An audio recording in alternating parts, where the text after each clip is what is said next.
Welcome to something special. Welcome to TEDx. This TEDx event is part of a global conversation that takes place every day in every corner of the world.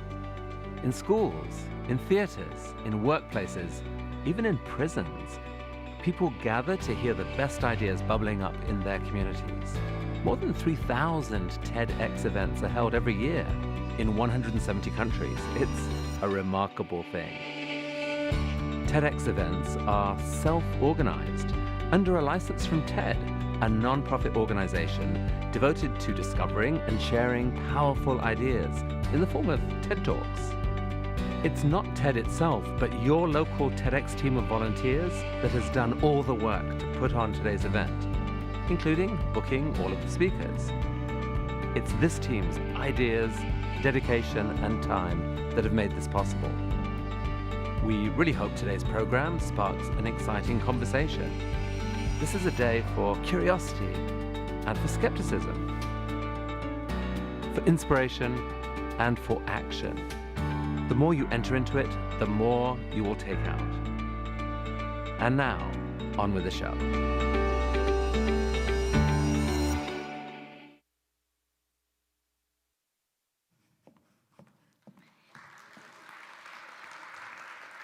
Hello and welcome to the 8th annual TEDxBellarmineU. My name is Elizabeth, and I'm going to be going over some housekeeping before we can begin. There are 6 exits in this theater. The 3 on your right are for emergencies only. You cannot re-enter. Please use the 3 exits on your left to access the lobby. The restrooms are just out those doors, and take another left. Midway through the program, we will have a 15-minute intermission. This will be your chance to explore the booths in the lobby, grab some food, go to the restroom, and even explore an interactive art exhibit. But please, other than that, remain seated. Trust me, you won't want to miss anything. And finally, please take this chance to make sure your cell phones and other electronics are silenced. The use of cell phones and cameras during tonight are prohibited. But don't worry, we have professional photographers who will share their pictures after the program. Now please, welcome our MCs, Abby and Jacob.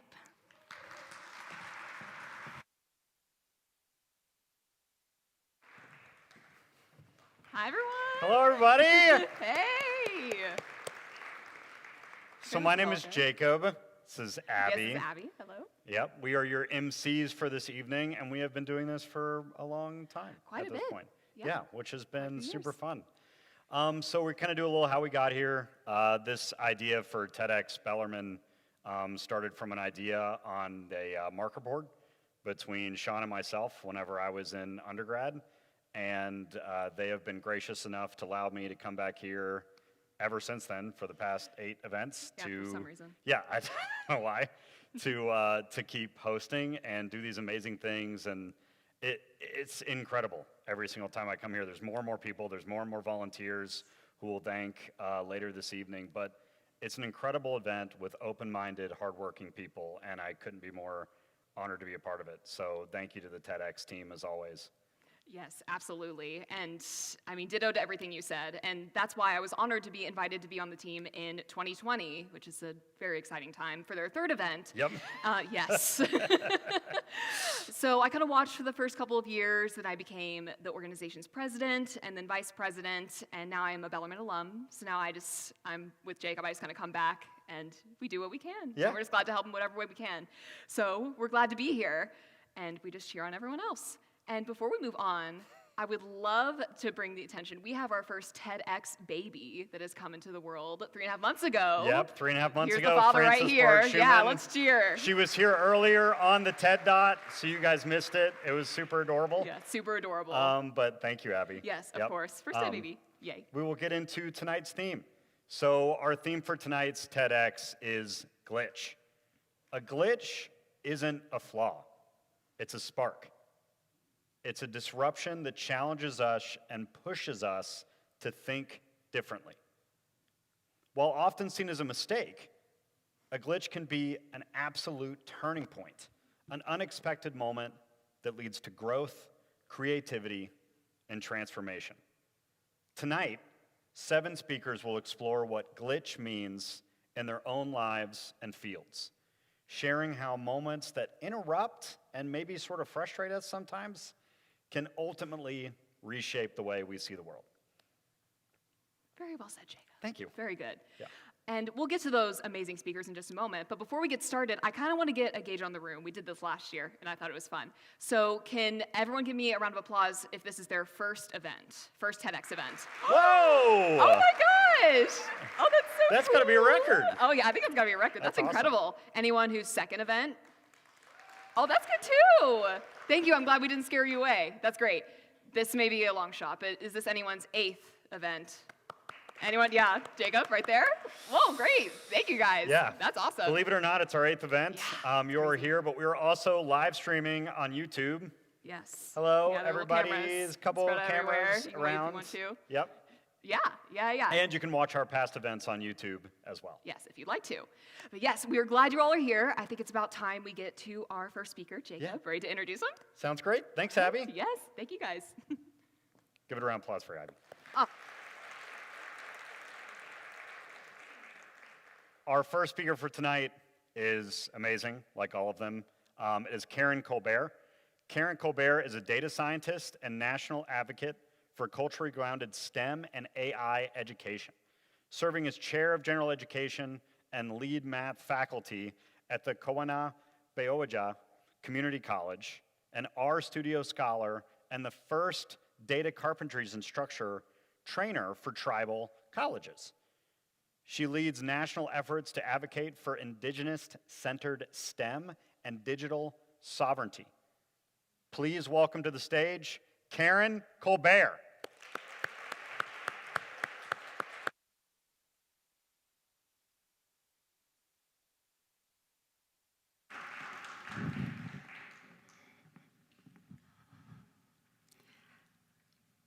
I made a mistake. I made the same mistake almost everyone makes when we first start working with artificial intelligence. I trusted its confidence instead of my own understanding. And I quickly learned how dangerous that mistake could be in my classroom.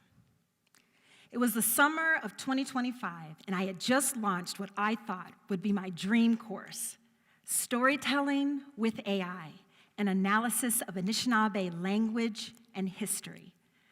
I genuinely believed that this technology could help students tell their stories more creatively and with greater reach than ever before. But instead,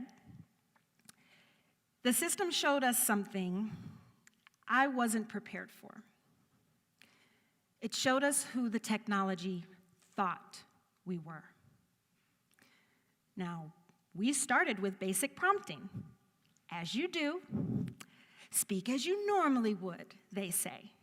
Nothing advanced, just simple words that are common in any tribal college classroom. Words like ancestor, cultural, indigenous, ceremony. And when the system responded, what appeared on the screen wasn't historical, it wasn't factual, it wasn't even human. It was Moana. It was Avatar. It was glossy, fictional images, glowing blue figures floating over cliffs. It was bizarre. But what struck me most wasn't that the output was wrong, but it was how confident it was. And that was the moment that I realized that something very important had failed us.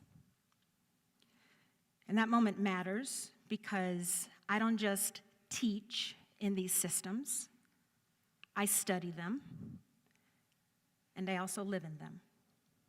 You see, I'm a data scientist, and I serve as the General Education Department Chair and lead math faculty at Keweenaw Bay Ojibwe Community College.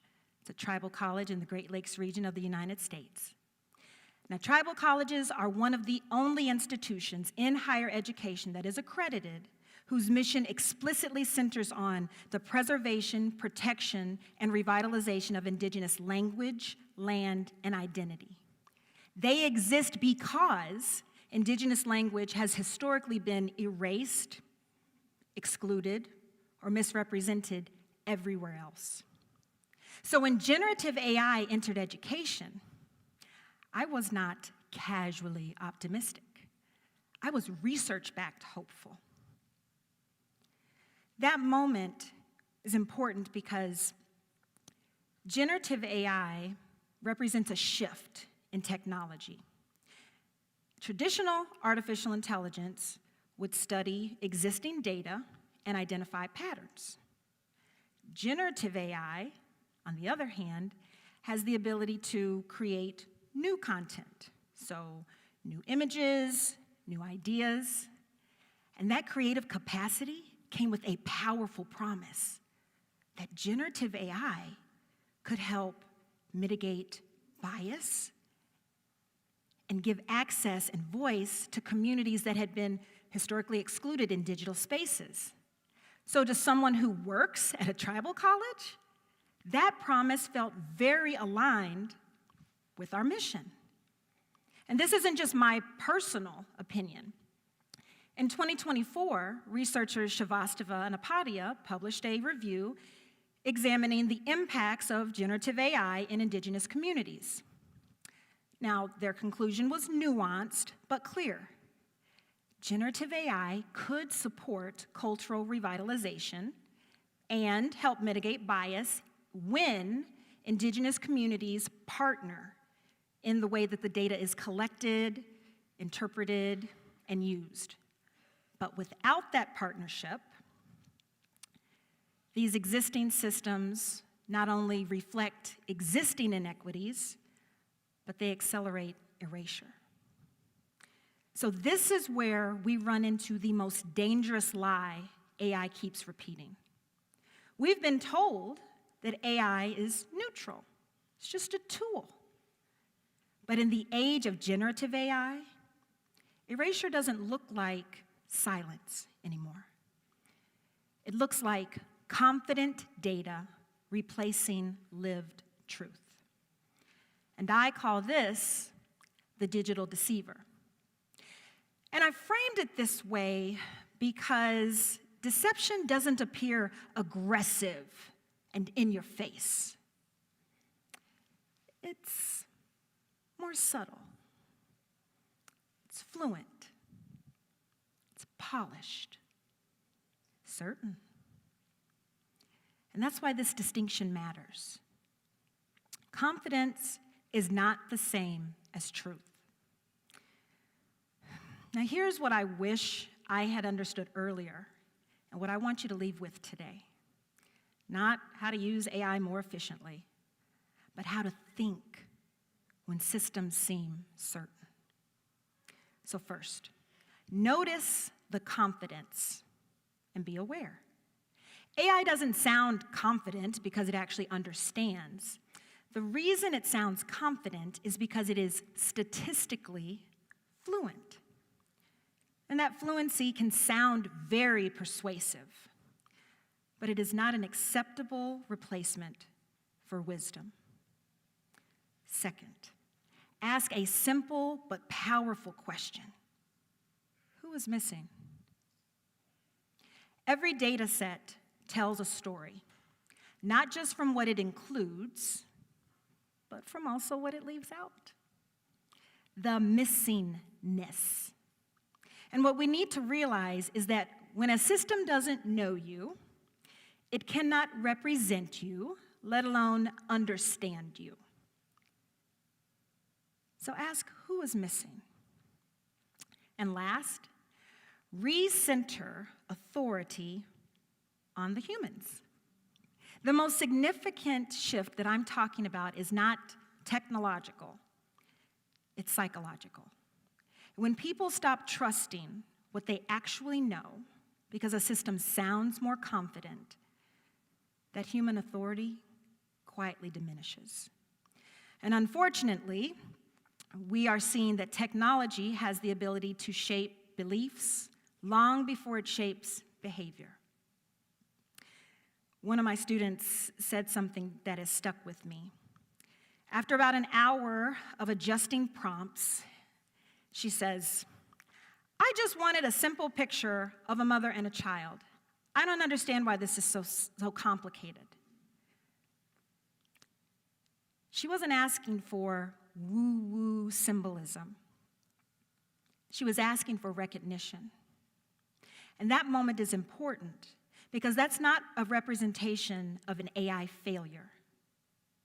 We were observing a system working exactly as it was intended to work.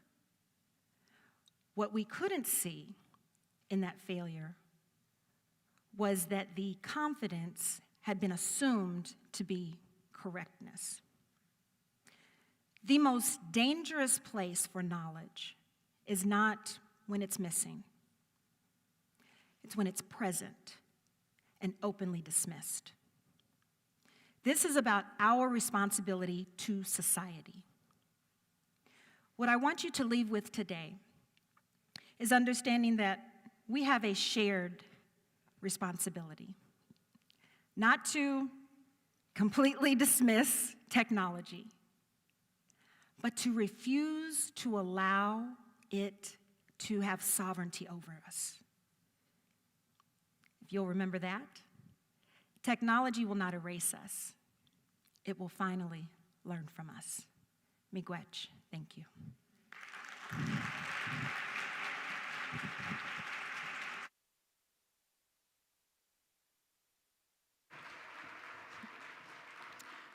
Thank you, Karen. Our next speaker is Jeff Hecklinski. Jeff, Coach Hecklinski, is a high-performance keynote speaker, former Division I football coach, and founder of Savage Keynotes, who helped lead Signing Day Sports to its NYSE debut. Driven by his wife Tiffany's fight through stage 3 cancer, he shares a simple message: face your biggest challenges with courage and purpose. Everyone, please welcome Jeff Hecklinski.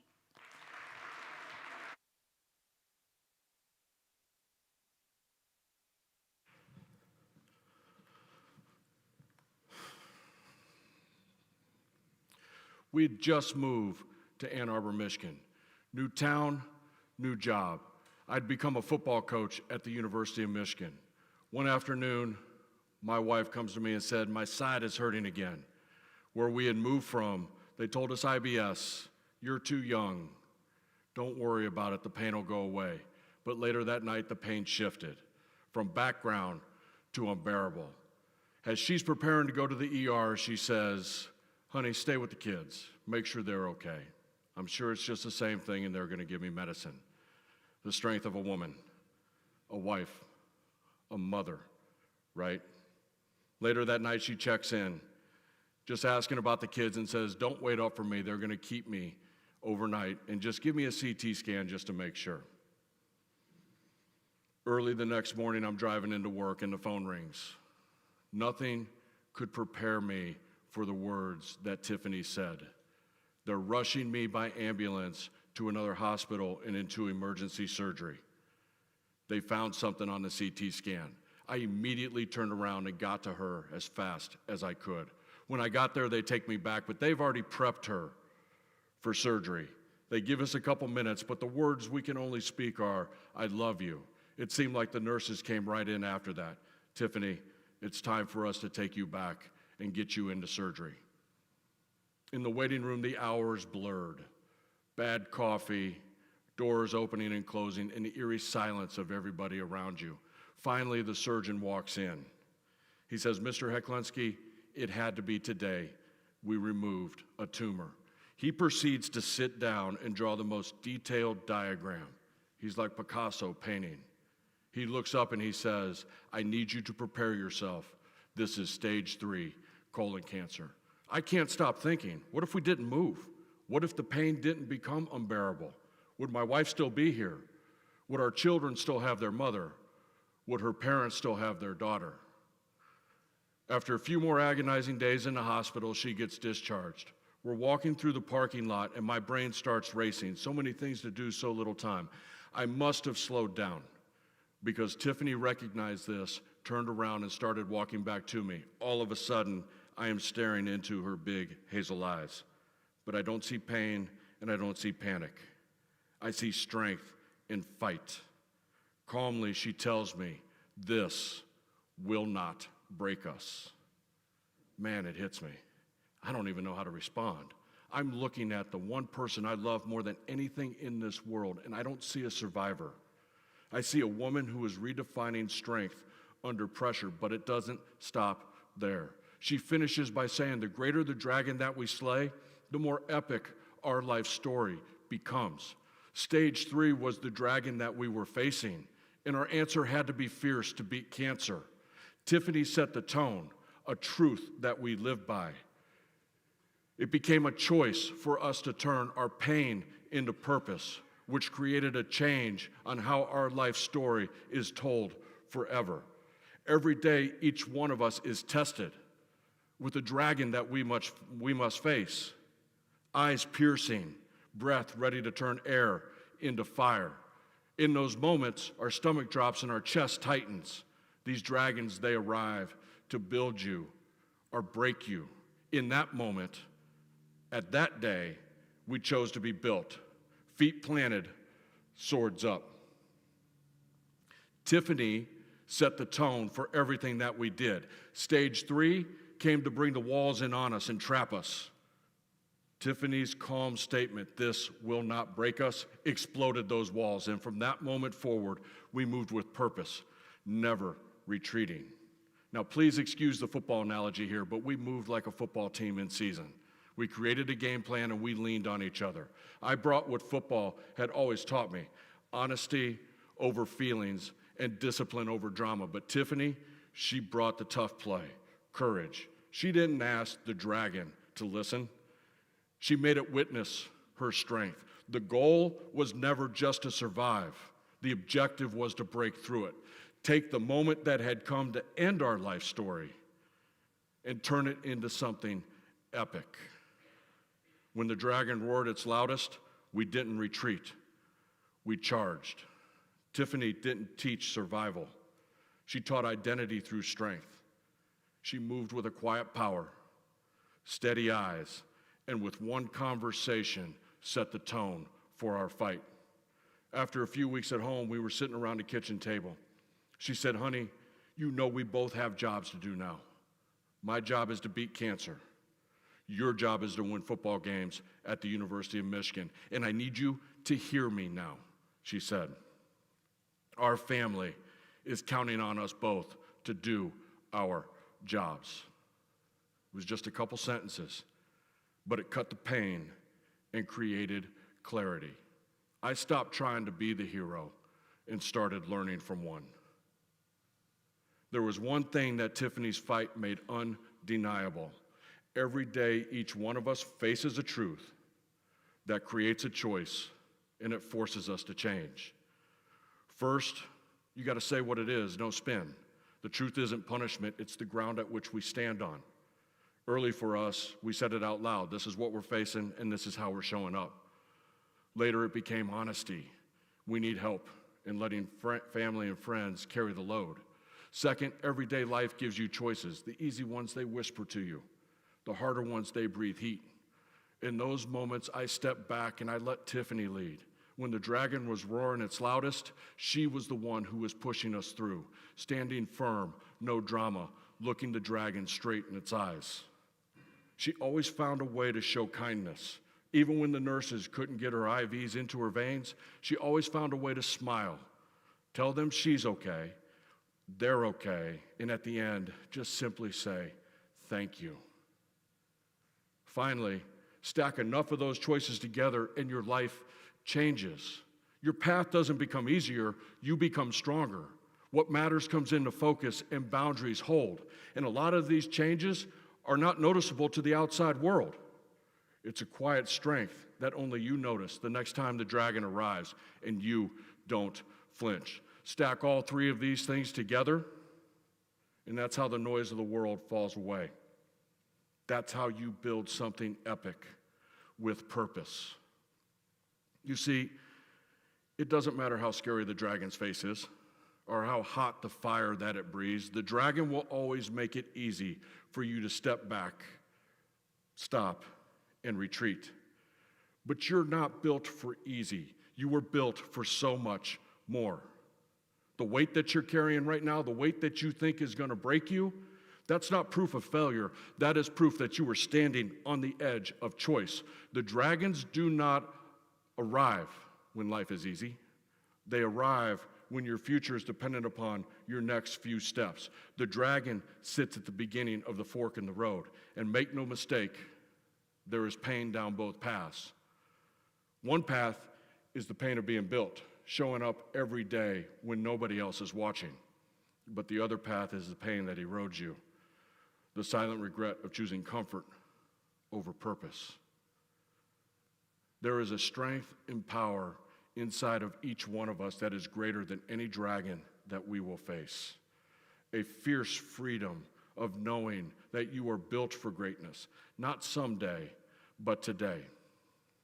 In the minute that you choose to face that dragon, you stop giving it your fear and you start giving it your fight. Feet planted, swords up, ready to charge. Tiffany and my story is one of thousands, but I need you to hear me now. Today, I need you to believe that you are enough. You are strong. You are a one-time only greatness here, now, with purpose. But I have a question for you. Are you courageous enough? Are you bold enough to honestly believe that? So that the next time that you are forced to face your dragon, you already know that you are strong enough to face the truth of that dragon. Choosing the pain of victory to slay it, changing the way your life story is told forever. Remember, it was 14 years ago in a hospital parking lot that our epic life story changed forever with one sentence: this will not break us. Thank you.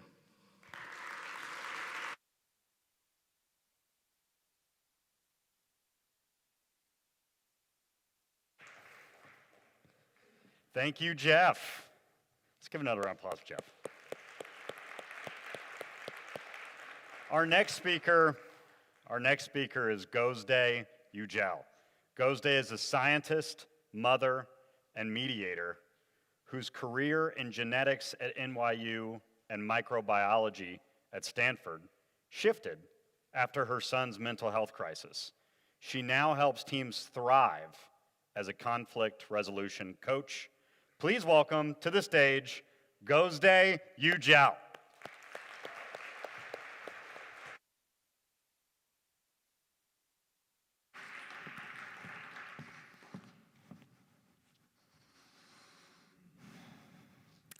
It was just another ordinary day in the lab. The air smelled faintly of alcohol. There was a sound of a fan that was soothing. I had a petri dish in my hands with tiny cells that I nurtured for weeks. Then my phone buzzed. It was Demir's school. I answered it, lab coat and all. "Ma'am," a male voice says, "I'm a police officer. Your son is in crisis. When can you get here?" And then I hear it, my son screaming in the background. I sob in the hallway of a cancer lab, surrounded by protocols and petri dishes. At that moment, every piece of data, every controlled experiment, every scientific truth, none of it can reach him. I can do all the complicated experiments in the world, but cannot understand my child's pain. This was my child's first year in public school. He'd been at a private school and at home because of the pandemic. But now he was having a lot of issues. running away from the class, and having long outbursts.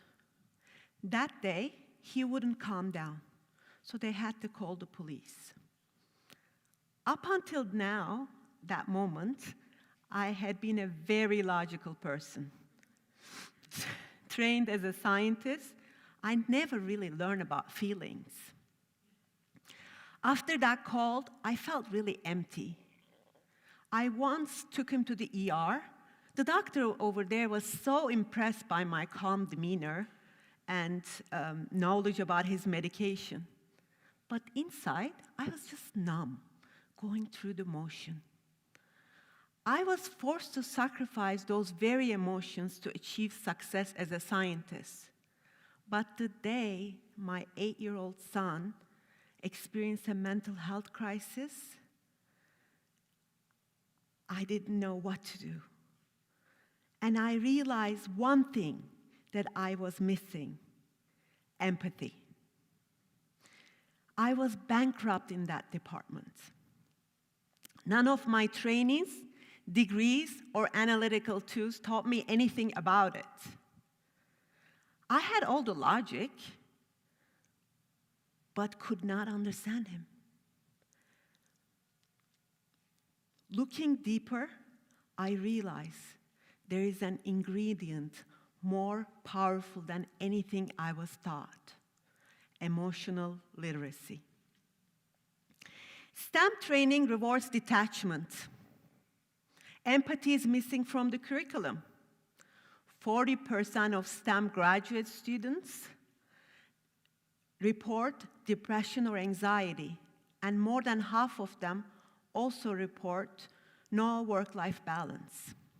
In my experience, though, isolation erodes collaboration, leading to higher burnouts and lower innovation. The absence of empathy isn't neutrality, it's a bias against humanity. Empathy isn't emotion, it's information. Our body is giving us all the data with facts and figures we need. In our brain, there are mirror neurons. They activate when we see others expressing emotion. Oxytocin, the trust molecule, it enhances cooperation and connection. And teams with higher emotional intelligence outperform others by up to 20%. Empathy isn't soft science, it's smart science. So the next discovery isn't outer space, it's inner space. The soulful scientist, rational yet emotionally attuned, logical yet compassionate in ways that my predecessors could have never dreamed of. It's a dirty secret. Scientists who work in labs are often depressed and unhappy because they work long, stressful hours, glued to a microscope, barely connecting to anybody. My colleagues used to come to me with workplace issues that they were afraid to talk about or didn't know how to. But because of my own journey with my son, I was able to help them. I quickly realized this immense need for key missing ingredient, empathy. And this is something that all of us need as human beings, not just scientists. And ultimately, I trained and became mediator and a conflict coach within the company. Be the result of something that you need, right? So I began providing communication tools, team workshops, and also acted as a neutral party in interpersonal conflict. Results? A drop in conflict and a visible rise in creativity and morale. Lesson: empathy restored human circuitry of the lab. We are in a digital era where youth screen has increased a lot in recent years. Increased screen time means less face time among the the youth, and that means less emotional literacy than when we were kids. Empathy dropped 40% in college students since 2000.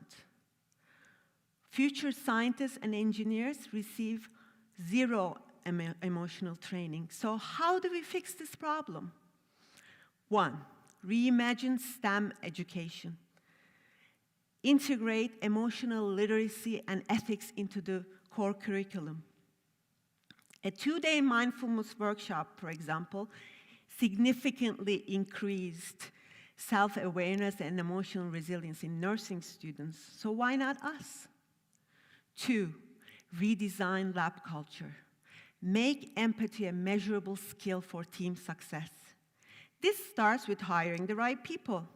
Ask questions like, when was your last conflict and how did you deal with it in interviews? 3, train the teams in your company with workshop that encourages social interaction. And have someone that they can go and talk to safely. 4, and the last one, model the soulful scientist as a leader. Show those around you feeling deeply isn't a distraction, it's necessary. Now we can return to the lab, no longer isolated, connected. I used to think that most important data lived under a petri dish. If empathy is the missing variable, the soulful scientist within us all. For me, eventually biotech funding slowed down. The bills had to be paid. So I left the lab, I took a job for caring special needs kids. This was close to home and deeply important as well. You have to have a lot of empathy for this job.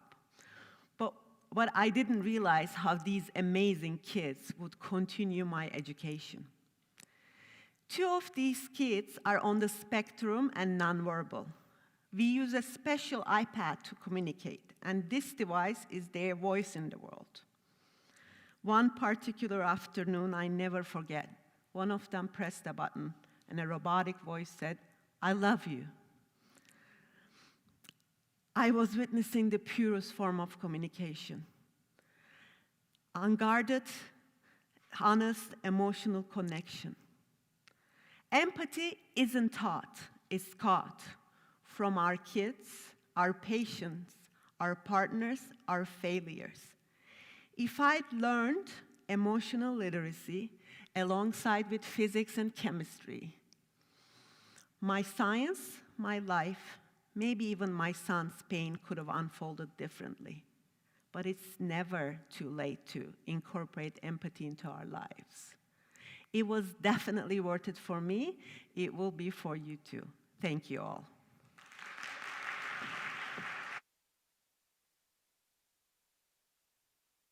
Thank you, Gozde. Yeah, keep it going. Amazing. All right, well, our next speaker, or should I say performer, is Wayne Kriger. Wayne is a Louisville-born cellist and educator with degrees in cello performance from the University of Louisville.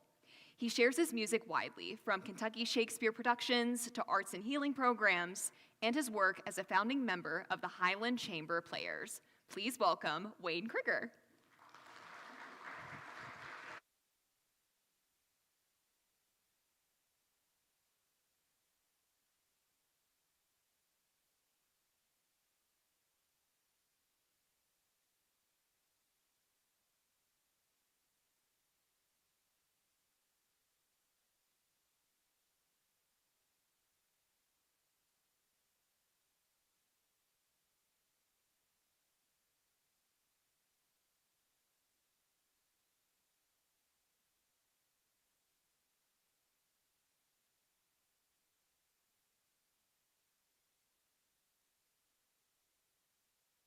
Trained as a classical musician means self-discipline, control, and staying within the musical framework because there's not a lot of wiggle room. But I wonder what would happen if someone like Bach, who was prim and proper, playing at the Palace Bach, would go and hang out with his fellow composers at the pub and become maybe pub playing Bach. So here's what it might sound like if you could bend the rules within staying within that strict framework. It might sound like Palace Bach meeting pub Bach. I don't know. We'll see what happens. We'll see what happens.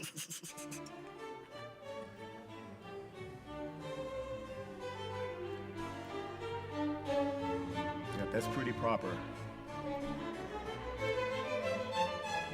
Yep, that's pretty prim.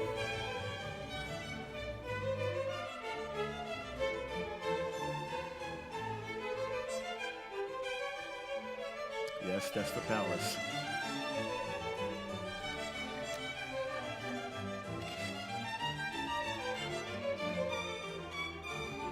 Somewhere there's the pub. I don't know where yet.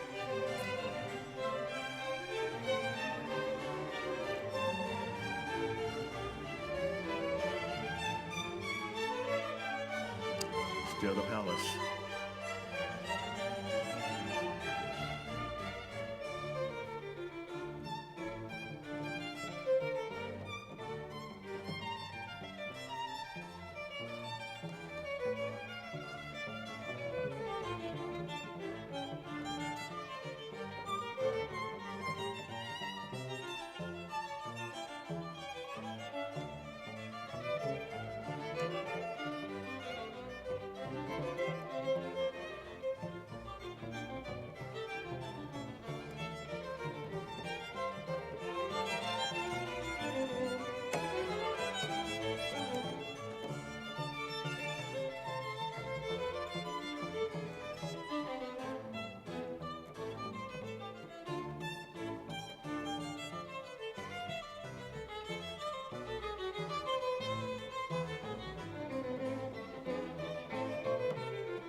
Palace Bach meets pub Bach.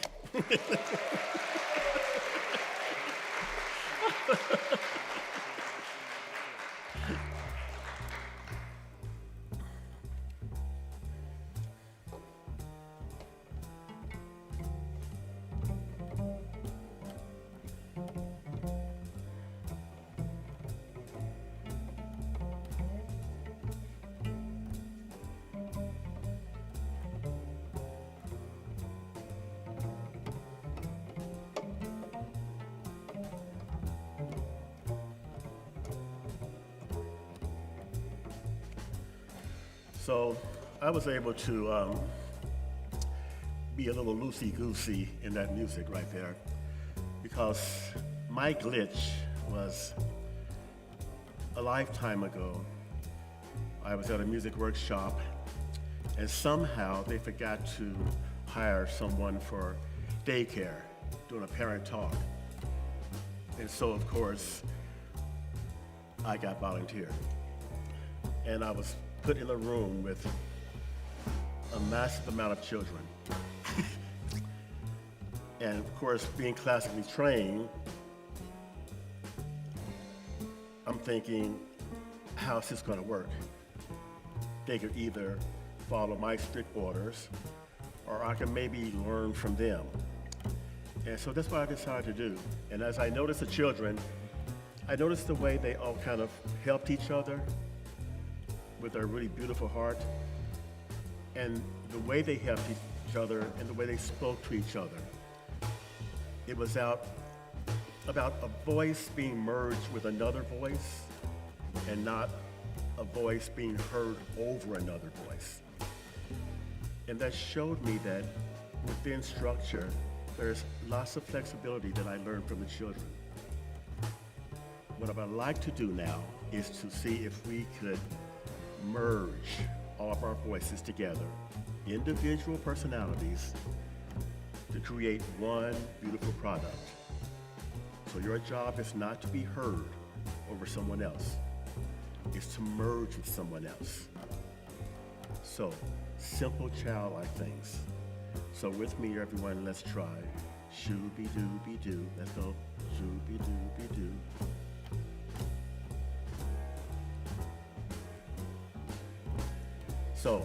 So I'm hearing some voices over another. Really try to merge it together where it's just one. Feel the person around you. Try again. Shoo-be-doo-be-doo. Shoo-be-doo.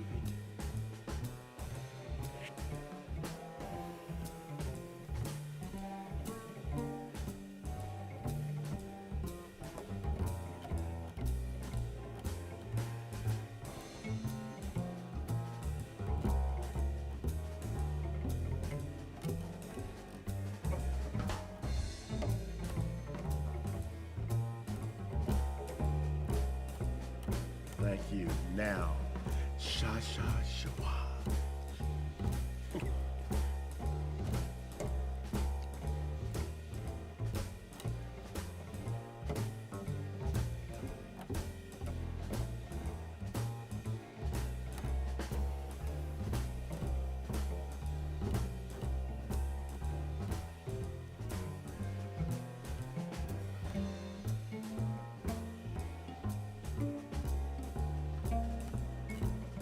Thank you. Now, sha sha yeah, sha sha yeah.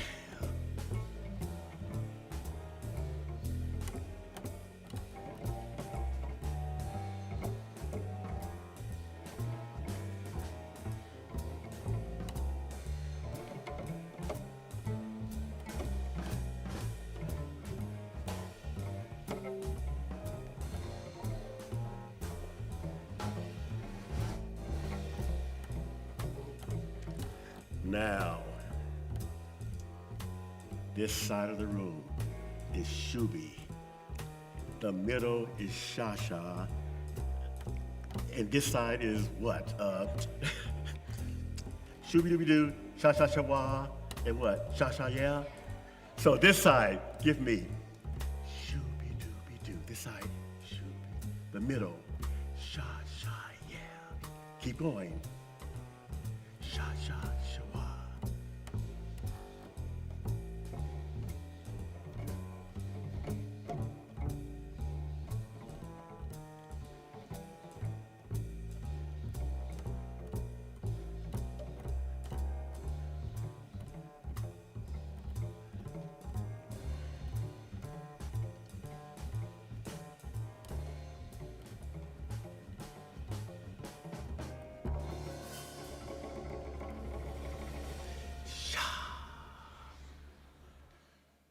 Beautiful heart, beautiful sound.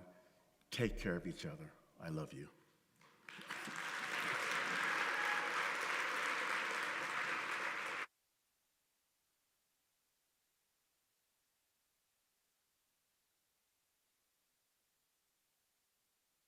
Thank you to Wayne and to all of our speakers so far. In a few moments, we're gonna head out for our 15-minute intermission. This is plenty of time to go to the restrooms, which again, are out these doors and then to your left, and to get whatever food is left from the lobby. But I must tell you, at the end of intermission, at the end of that 15 minutes, the auditorium doors will close and they will not reopen. So please be sure you're back to your seats in a timely manner and leave all food and drink in the lobby. Enjoy intermission.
Hello. Yay. Are we having fun so far? Yeah? Yeah. Oh, beautiful. Oh, there's a phone ringing Someone's somewhere. phone. Someone needs you. Oh, Uh-oh. that's not good. Good job. It's over now. Okay, awesome. So, because I'm glad you're having fun because you're trapped in here, for the rest of the show, the auditorium doors will Closing close. right now. That was not planned. That was really cool. Awesome. At the end of intermission, and yeah. Yeah, sorry, you're trapped here now. Yep. So we figured since you're now stuck here for the rest of the show, let's get to know the team a little bit that has put this whole event together. So we have the organizers, Yes. Sean and Christy. Are there someone here? Sean and Christy. Yeah, they're maybe you. in this room. Yes. We have the front of house. Applause. Layla, Gabriel, Adeline, Several others. Yep. Yeah, give them a round of applause. Plenty. Beautiful front of house work. Tech. We have Yes. Chris, Lucas, right there in front Yeah, of right there. you, and William, Yes, and then we have our lovely back of house people. right behind the curtain. Yes, we have Kat Carter, who is our back of house director, who actually has been sick up until she literally just got backstage. Such a trooper. We are glad Yep. she was able to make it tonight, so good for her. And we have Stuart and Grace, who are also wonderful back of house people. Give them a round of applause. Do all the scrambling back there. So we're very appreciative of them. And all these lovely people put the show together, and we're very grateful for them. I totally agree. Yes, and now I think we should take a moment to appreciate this beautiful TEDx design over there. Look at how gorgeous that is. Yes, we got to cheer for that. So this sign was designed by the amazing Sarah Harar, who was actually one of our TEDx speakers last year, but she very graciously came back to help us design this sign. And so she's actually going to come out for a moment and talk about the concept for this sign. So everyone, give it up for Sarah Harar. Yes.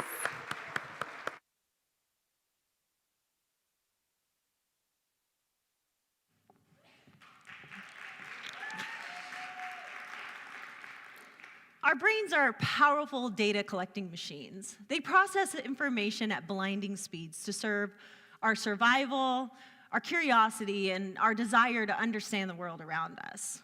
We experience system failures, overloads, and lapses of memory. These glitches, however, are part of the fabric of reality. However short, they will always be a part of life. When designing this year's sign, I wanted to explore the idea of a glitch being a temporary broken state in our memories. I wanted each individual image to come together as memories, making a cohesive image. To accomplish this task, we went back to preschool and the timeless joy of gluing stuff to other stuff. For hours, the students and I ripped, laughed, sorted, and glued our way to connection and cohesion. From the French word coller, which means to glue, collage only requires an image, glue, and your imagination. Collaging is a highly accessible method of art making. Your source material can be anything you can glue down. And our images were selected candidly. Choose anything that catches your eye. They didn't need to be aesthetically pleasing or fitting into a narrative, much like the artist's hands that chose them. The numerous images would coalesce into something greater. Our memories, imperfect and fallible, serve the same function, building something greater than a single moment in time. The fabric of our reality is blanketed with temporary broken states and points of cohesion and from chaos, coming together to create what we simply call life. I hope that you can imagine that whole picture, even if it's just for a moment. Thank you.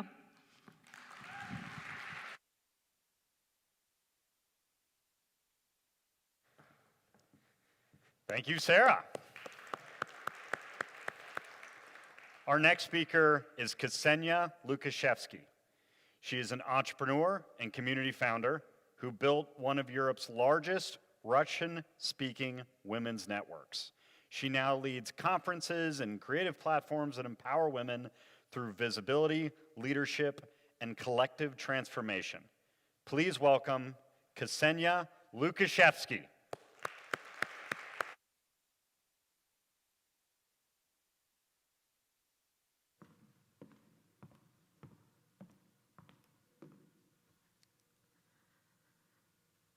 As an immigrant in Germany, losing my job wasn't just a career setback. It was an identity crisis.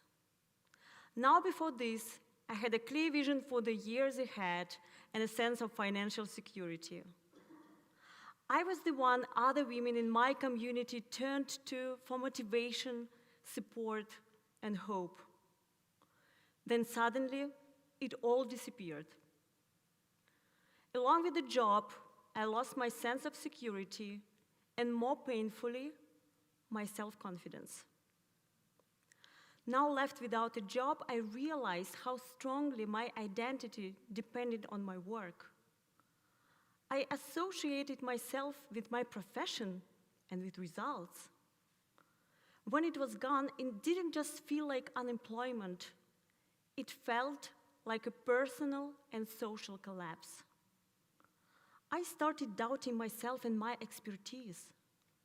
How could that happen? How can I be a role model for others?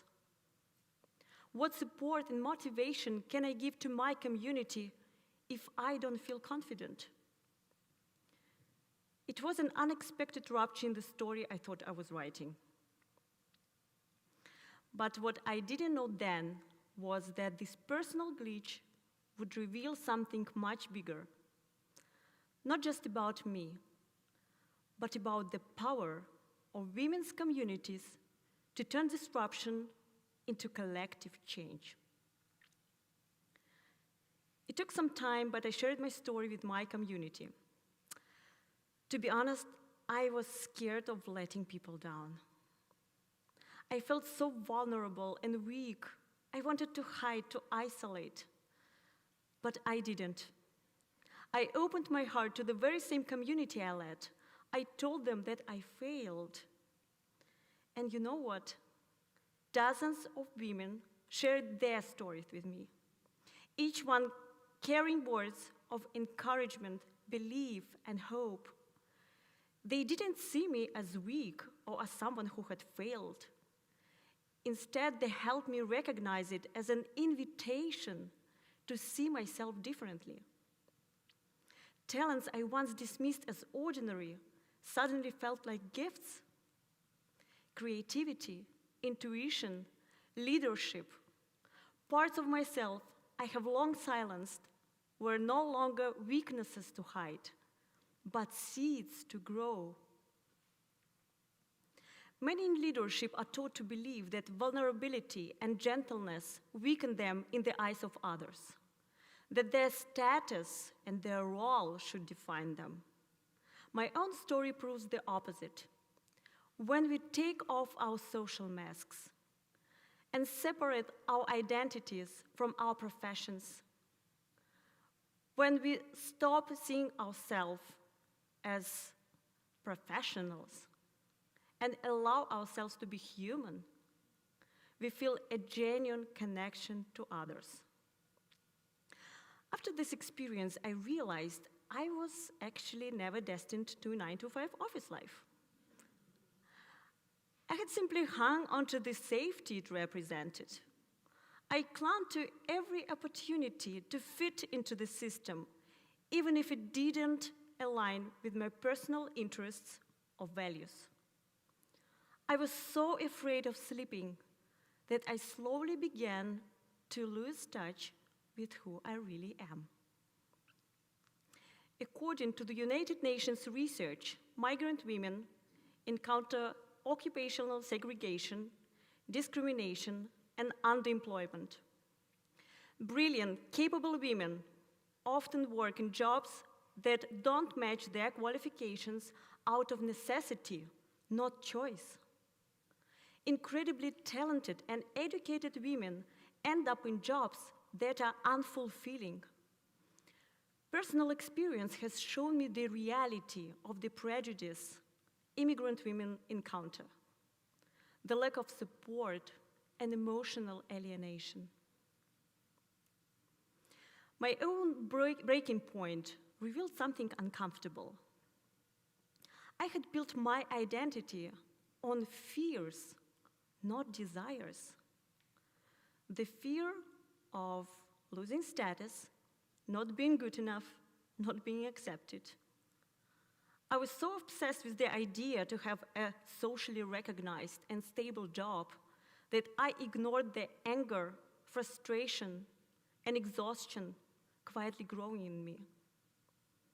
It was time to act radically.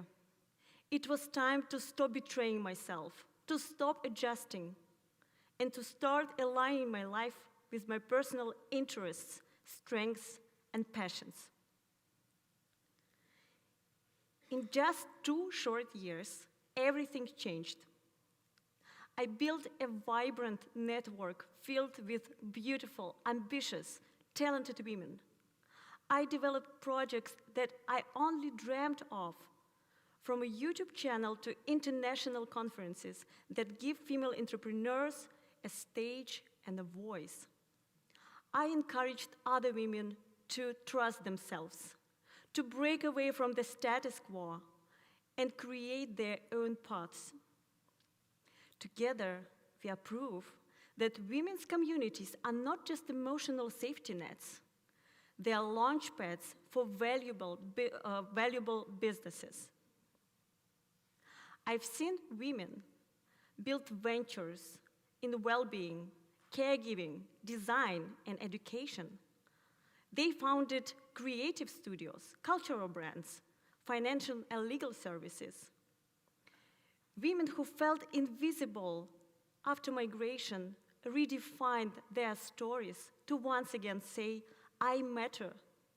For example, my friend Elena, with a background in finance, noticed others in our network struggling with taxes, insurance, or real estate.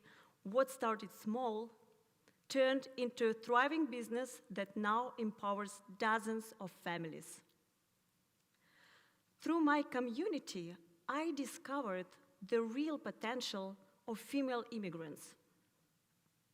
When we are together, we stop seeing ourselves as victims of circumstances. Instead, we choose to be innovators, contributors, and leaders of the future. We are, in fact, informal business incubators. We don't just dream alone. We test our ideas together, share knowledge, and receive feedback that helps us grow. In our busy lives, disruptions like job loss or relocation are often the only moments when we finally stop running on autopilot. Moments like these force us to see the divide between what is expected and the passions that actually move us. We return to ourselves, to our dreams and our goals. We finally can step off the hamster wheel and see our lives from a new perspective. Failure can feel like a dead end, but within a truly supportive community, it becomes the first step toward reinvention. These spaces allow us to rethink who we are, learn hard-earned lessons, and transform in ways that open doors we may never have imagined. So the next time something breaks in your life, in your work, in the world, don't isolate. Surround yourself with people who reflect your strength, not your doubt. Because every breakdown holds the potential to become a spark. And in the right community, this spark doesn't just ignite your personal journey. It fuels movements. Your disruption could be the beginning of a much bigger change, not just for you, but for us all. Thank you.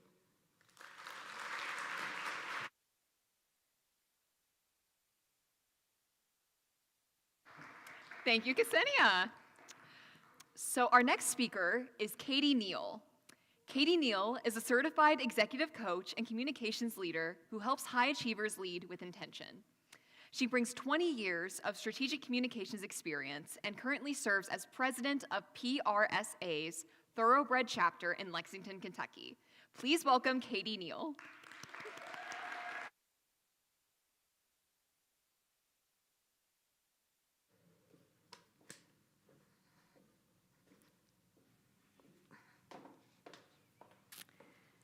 I was a completely healthy 37-year-old when I wrote my own obituary. Not because I was dying, but because I wanted to shape how I'd be remembered. I know it was morbid, but I was proud. It felt responsible, thoughtful, even a little impressive. But my husband was shocked, especially because the story my obit told was almost entirely centered on my career. Now, before we go any further, let's level set for a moment. I hadn't cured cancer. I hadn't rescued anyone from a burning building. I hadn't brokered any global peace treaties, and I hadn't even fostered any puppies. So while respectable in its own right, my career as a public relations executive was not exactly saving lives. That's why we say it's PR, not ER. So why then, when considering my legacy, was I more focused on my job than on the people I loved? It was a serious wake-up call. I had written my own obituary. I had literally dictated my final chapter, more concerned about perfecting how I'd be perceived in death and how I actually lived my life. Looking back, I had equated my productivity with my worth, because this isn't a story about success. It's about how I worked so hard to paint the perfect image for others that I wanted the last word from beyond the grave. And that's messed up. Once I recognized the false belief that performance equals worthiness, I could clearly see how perfectionism had shaped my choices for years, and maybe yours too. As kids, we're taught to color inside the lines, ace the test, build the flawless resume, and keep it all together with a smile. They say practice makes perfect, as if that were always the goal. So what is perfectionism? Psychologists describe people like me as having exceedingly high standards for and being super critical of themselves, to the point that we fear failure. The world's leading expert likens it to climbing a delusional mountain of achievement. Sociologist Brené Brown calls it a 20-ton shield that holds us back, protecting us from blame, judgment, and shame. What often presents as ambition is actually fear in disguise. And for many people, the fear of not being enough starts early.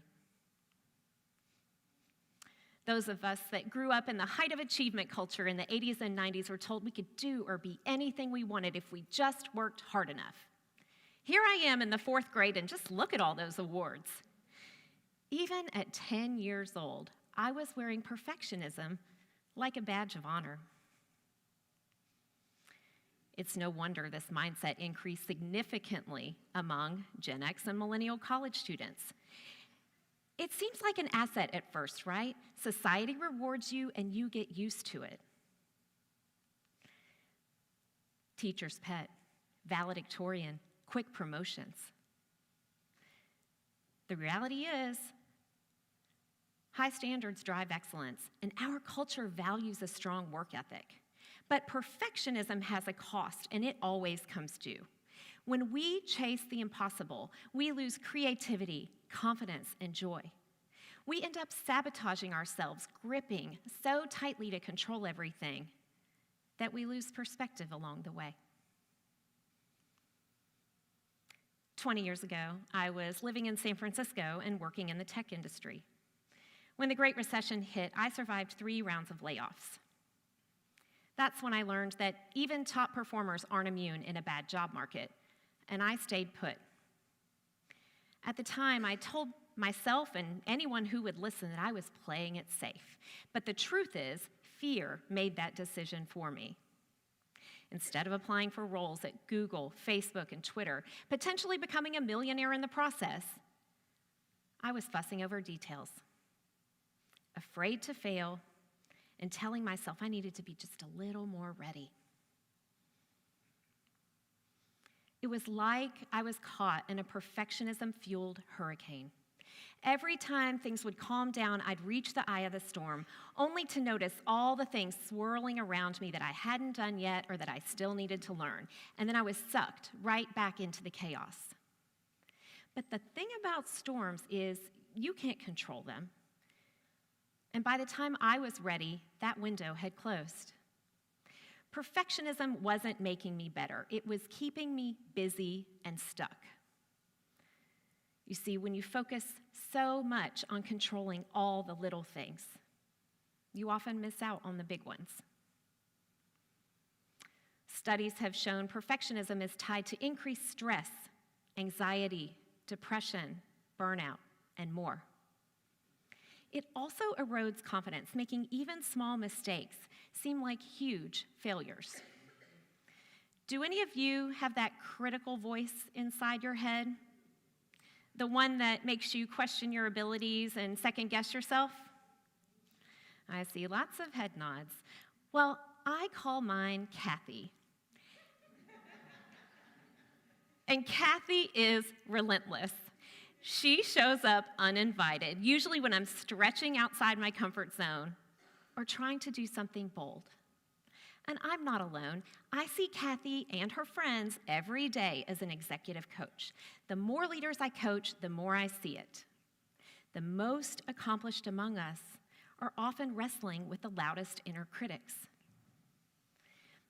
But the tricky part is that sometimes this voice is so loud we don't even realize when it's holding us back and limiting our growth. But taking the next best step is always better than waiting for perfect conditions. So how can you do that?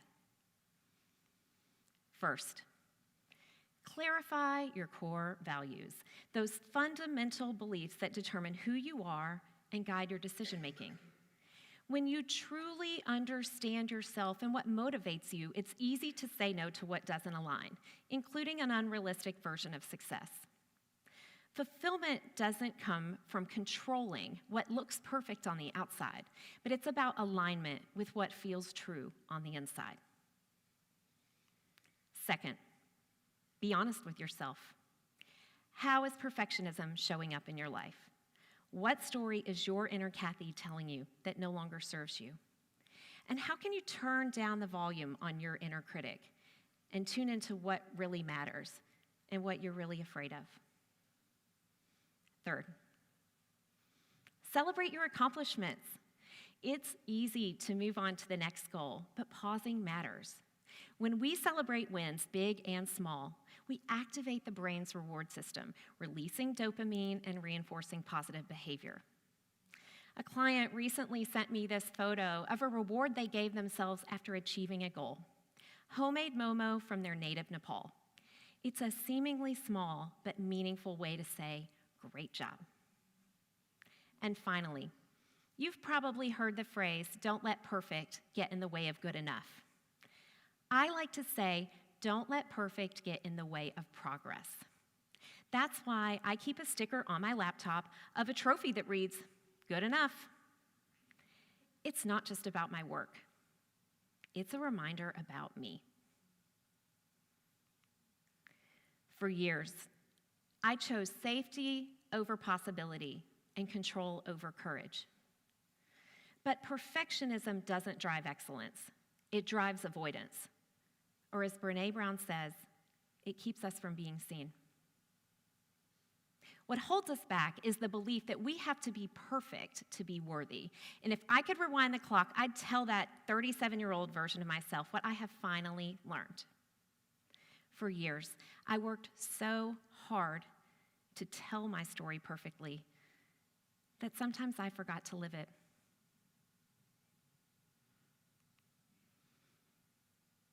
The truth is, I can't control what other people think or how I'll be remembered, but I can choose to write the next chapters ahead. They won't be perfect because perfectionism is a trap, but I don't have to fall into it, and neither do you. Thank you.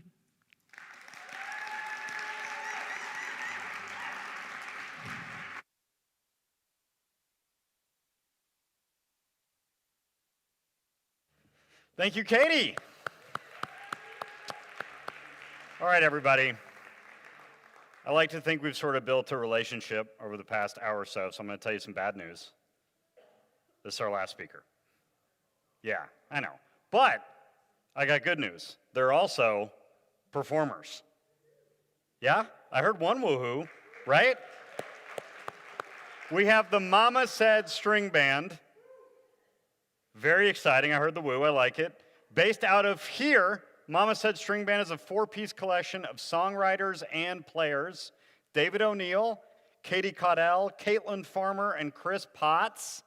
Please welcome to the stage the Mama Said String Band.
Hey, how y'all doing tonight? Good, we're glad to be here. This just might be our shortest set ever, but we're really happy to be here.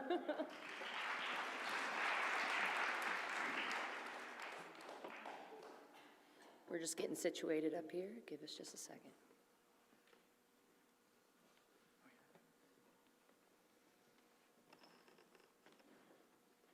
Y'all ready? Yeah, let's do it. Let's do it.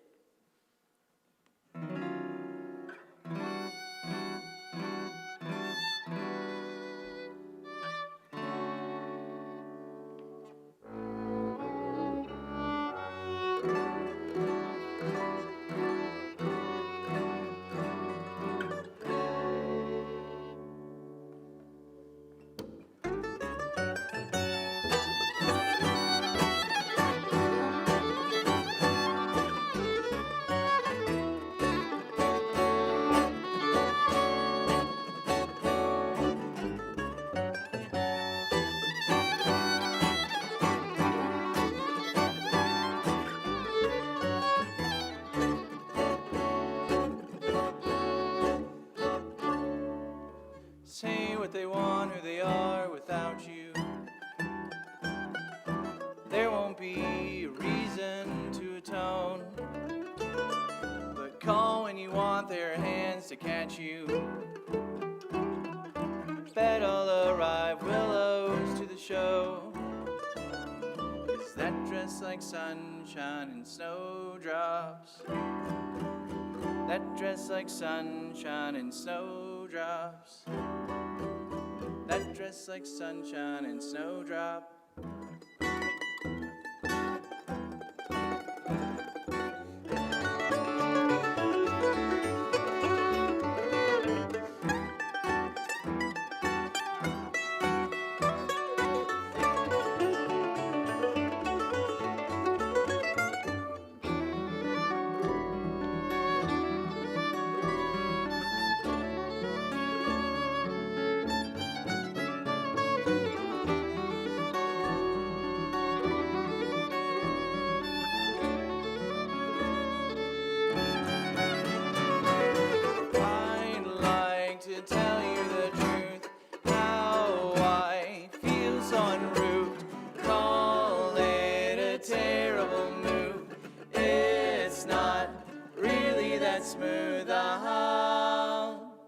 Try to reach you on a Wednesday. Should have thought of you on a Tuesday. Or some other day that ends in A, don't say why. Try to blame you like the cold rays. She woke up with a broken, empty gaze. For a cutting verse, this is no place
Thank you.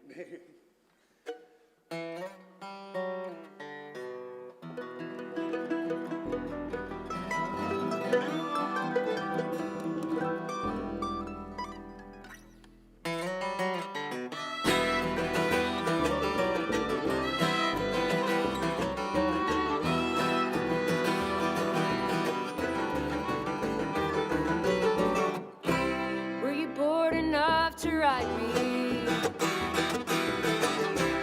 Are you just too busy to call? All those words slipping out your mouth, but they were smooth enough to catch my fall. Catch my fall.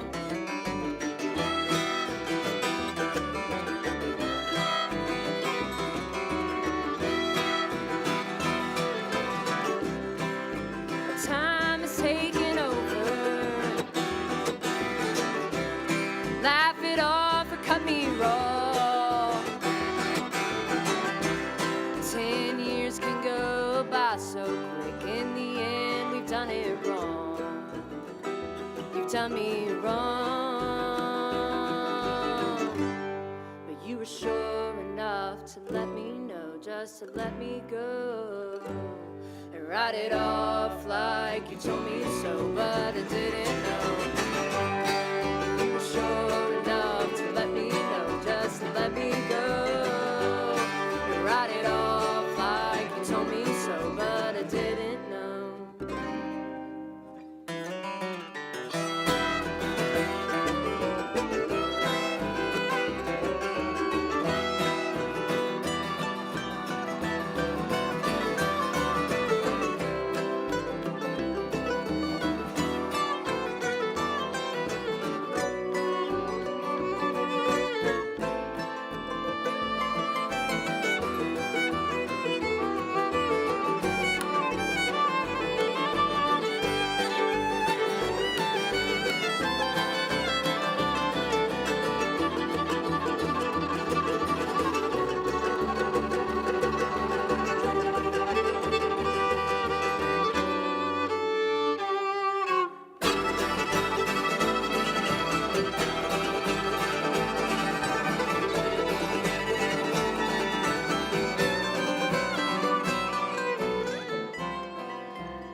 Thank you.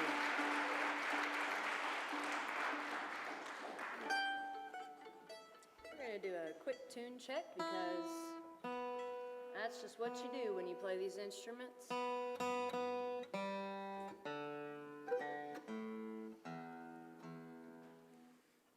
Thank you all so much for being here.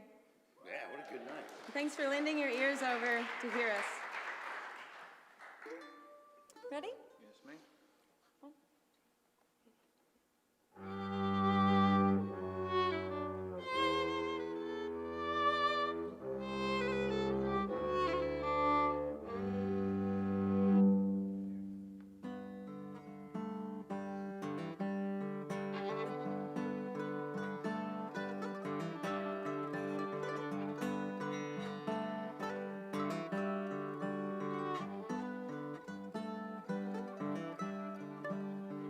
Late at night when you call, tell me you're all alone. it sounds so sweet, reminds me of home. There is nothing left for me there, I swear. Can't turn back time, make you understand or care. No one's to blame. Love is a losing game, so I'm told.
Thank y'all so much. Or Mama Said String Band. We appreciate y'all.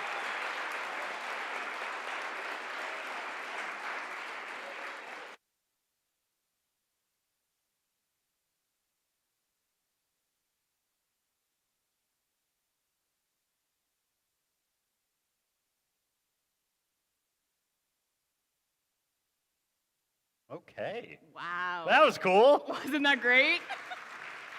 So, something we do every year is we throw a massive dance party with the final performance. Yeah, I think this is the biggest one yet. That's for sure. Other speakers came up and everything. I think some people pulled some muscles, but I think so. it was fun. But thank you to Mama Said String Band and to all the speakers and performers tonight. Let's clap for them. Yes, incredible. Yes, thanks everybody. And now it is time to go so that everyone on our team can celebrate. Yay. I know we can celebrate. Yay. And you all can mingle. And we can grieve that the baby goats left, because I think they were only here for the first half of this thing. So I'm a little sad about that. I've never seen them. Wow. Yeah, always back there. They're always back there. Exactly. But that's okay. But before we let you all go, we have some thank yous before we head out. Yes. So first off, thank you to some of our lovely Bellarmine partners, the Communications Department, Art and Theater Department for supporting us, as well as Bellarmine Student Activities, Student Government Association, and then you'll see on the back of the program. Yep. So and thank you to our sponsors, Wilshire Pantry, Culture Cheese, and Mama's Mustard Wings, Crave Cafe and Catering, Catholic Charities of Louisville, Common Earth Gardens, One Source Discovery, Morgan Stanley. Yes, and Penny and Pearl's Bake Shop, Toasties Tavern, Four Pegs, Bellarmine Campus Wellness, They keep on going. Barrel Craft Spirits, Kentuckiana Backyard Farms, Opulent Milieu Painting and Remodeling, Trellis Brewing, The Great Escape, Alani's, Sarnagas Coffee, and O'Shea's. And Dunkin' Donuts, and MPC Promotions. Yes. Yeah, give a round of applause. Yeah. All the sponsors. Couldn't do it without them. Couldn't do it without them. Yes. And we do have a few shout outs. First off, to our TEDxBellarmineU core team. We listed them all earlier for making this possible. You guys are incredible.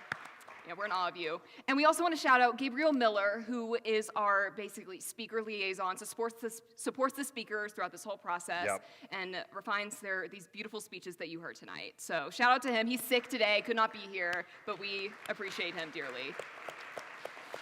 Yes. And one final thing, we got this request during intermission, but we were told to wish happy birthday to Julie Hanahan.